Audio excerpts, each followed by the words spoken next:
Okay, let's just jump right in.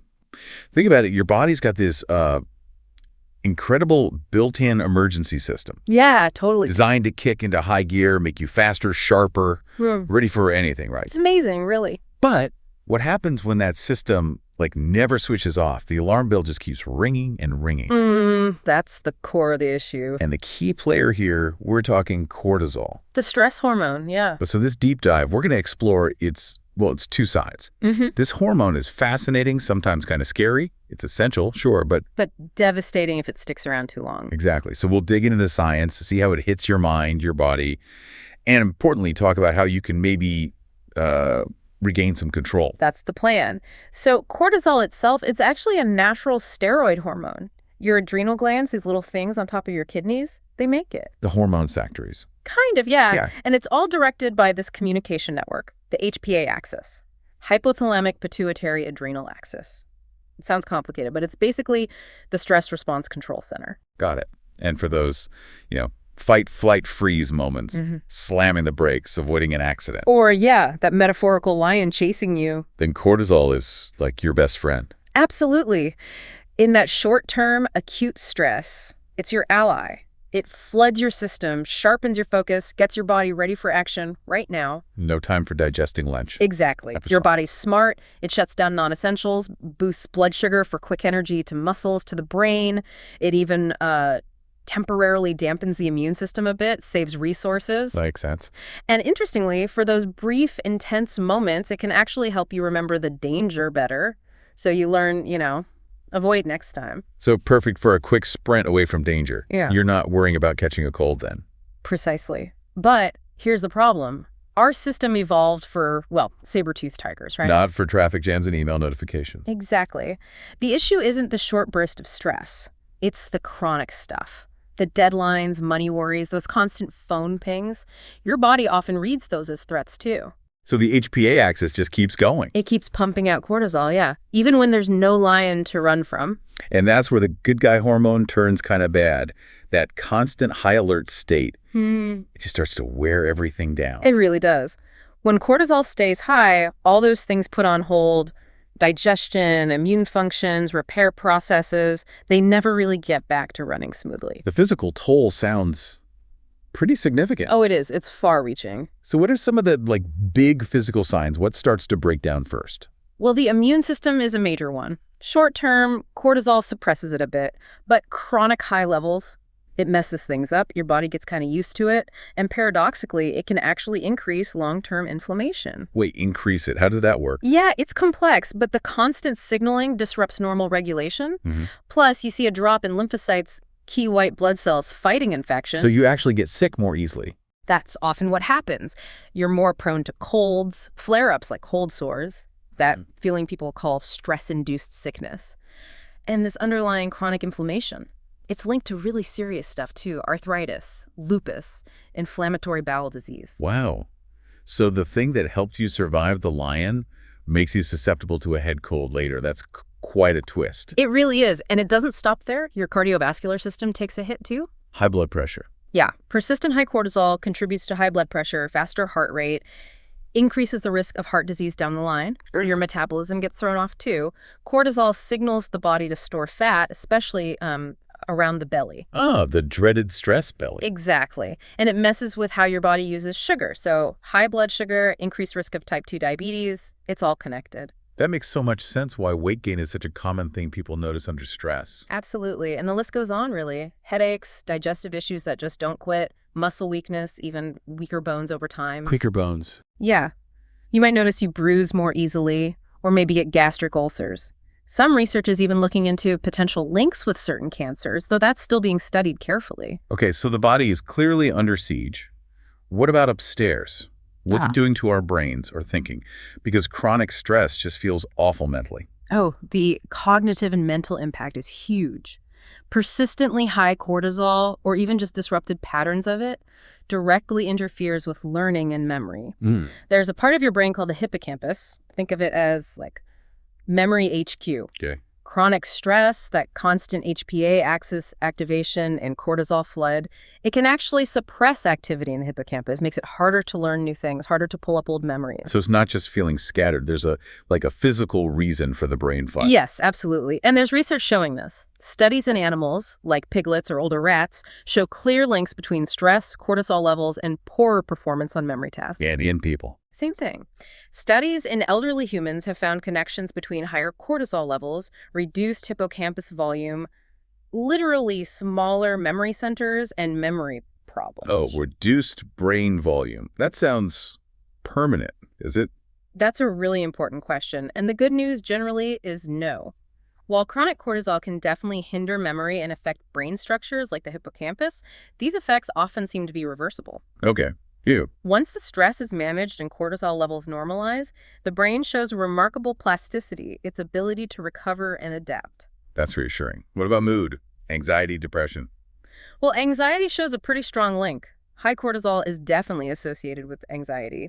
There was this really interesting type of study using something called Mendelian randomization. Mendelian. Mendelian randomization. It's basically a clever way researchers use natural genetic variations between people, almost like a natural experiment, to get a better idea of cause and effect, not just correlation. Okay, so it's more than just noticing anxious people have high cortisol. Right. Exactly. This type of research strongly suggests that higher cortisol might actually cause increased anxiety risk, and lowering cortisol could potentially reduce that risk. Fascinating. Nature's little randomized trial. Sort of, yeah.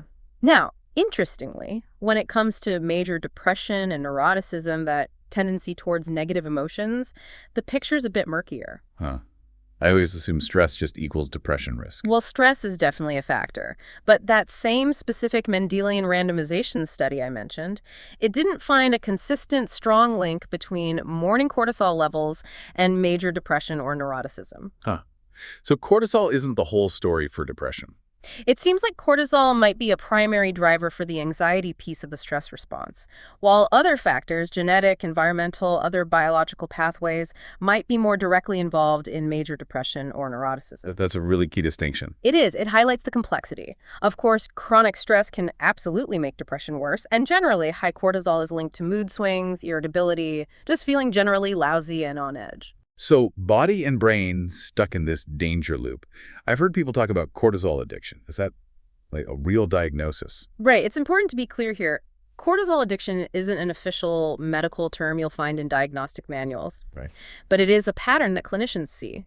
It describes the state where someone becomes psychologically and even physiologically dependent on that internal buzz from stress hormones, especially cortisol. Dependent on feeling stressed out. That sounds exhausting. It is. The body and mind get so used to being on high alert, constantly busy, that calm actually starts to feel uncomfortable, maybe even threatening. What would that look like day to day? You might see someone who almost craves being busy. They feel restless or antsy when things slow down. That classic tired but wired, feeling totally drained but just can't switch off. I know that feeling. Yeah. Difficulty relaxing even when you can rest. Feeling unmotivated maybe, but also unable to just be. It's this constant internal push, difficulty downshifting. That sounds incredibly familiar in today's world. It feels like we're almost rewarded for being constantly on. That's a huge part of it. Our culture often reinforces this pattern. But, and this is the hopeful part, even though chronic stress feels like it hijacks everything, you can take steps. You can manage cortisol. You can gently nudge your system back towards balance. Okay, but how? If it feels so ingrained, where do you even start? It's about consistency, not trying to do everything at once. Small, regular actions add up. It's like sending little signals to your nervous system saying, hey, it's actually safe to chill out now. So practical stuff. Absolutely. Lifestyle changes are huge. Sleep is non-negotiable. Easier said than done sometimes. Totally. Chronic stress destroys sleep. Bad sleep keeps cortisol high. It's a vicious cycle. But prioritizing it, aiming for 7 to 9 hours, having a wind-down routine, dim lights, no screens, it really matters. Okay, sleep first. What else? Regular movement, exercise. Doesn't have to be intense marathons. Just 30, 50 minutes most days, moderate intensity, like you can talk, but maybe not sing. That helps your body literally process and clear out those stress hormones. And simple, deep breathing. Seriously powerful. Just breathing. Yeah. Even 5 minutes, a few times a day. It directly calms the nervous system, lowers cortisol, eases anxiety, and yes, can even help with memory by counteracting some of that hippocampal stuff. Okay, that's doable. 5 minutes. Totally. Spending time outside, especially getting morning sunlight, helps reset your body's natural cortisol rhythm. It should be higher in the morning, lower at night. Right. And maybe reduce the digital onslaught, phones, emails, notifications. Each little ping can be a mini stress hit, keeping cortisol simmering. The tiny buzzing digital lions. Exactly that. Also, journaling, just getting thoughts out of your head onto paper, it helps process stuff instead of letting it spin. Finding hobbies, things you actually enjoy, crucial distraction and relief. And boundaries, learning to say no sometimes, creating space. That's a big one for many people. Huge. And also maybe identifying your biggest stressors and actually planning how you'll respond next time instead of just reacting. What about things like meditation or yoga? Definitely powerful tools. They work directly on calming that HPA axis. Meditation, mindfulness, even 10-15 minutes a day is shown to lower cortisol, reduce inflammation. And yoga? Yoga's great because it combines movement, breathing, and mindfulness. Calms the nervous system, regulates hormones. The deep breathing helps immune resistance.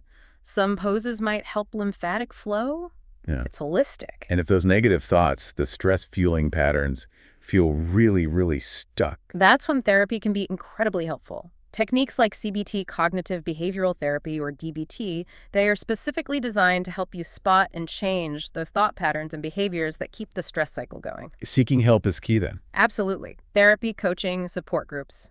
It's not weakness, it's proactive, it's strength. Okay, last piece then.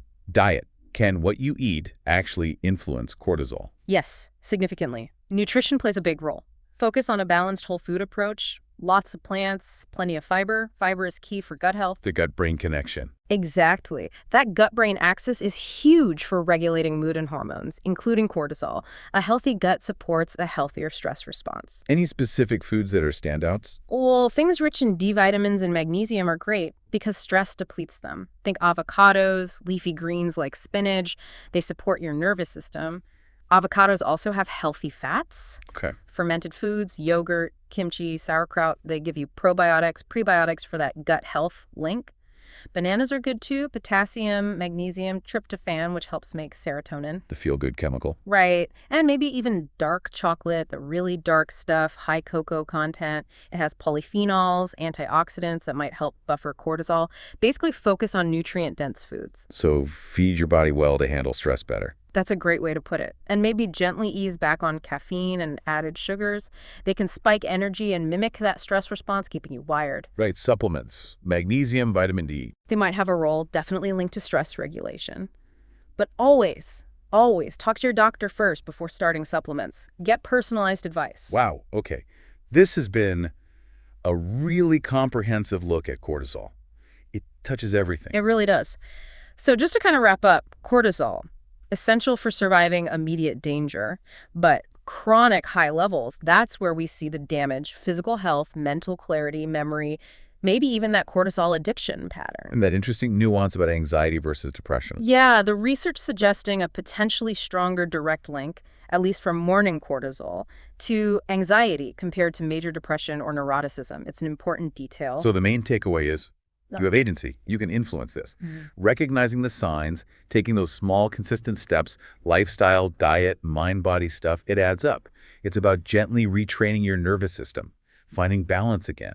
It's not about perfection. And it's okay to ask for help. Absolutely. Yeah. Reaching out for professional support if you're feeling overwhelmed is crucial. It's a sign of taking charge. So for everyone listening, here's something to think about. We live in a world that often pushes hustle, constant productivity, right? Where being busy feels like being worthy. So the question is, how can you personally start to treat rest and stillness not just as a nice to have, a luxury, but as a fundamental, non-negotiable biological need? For your physical health, yes, but also for your mental well-being.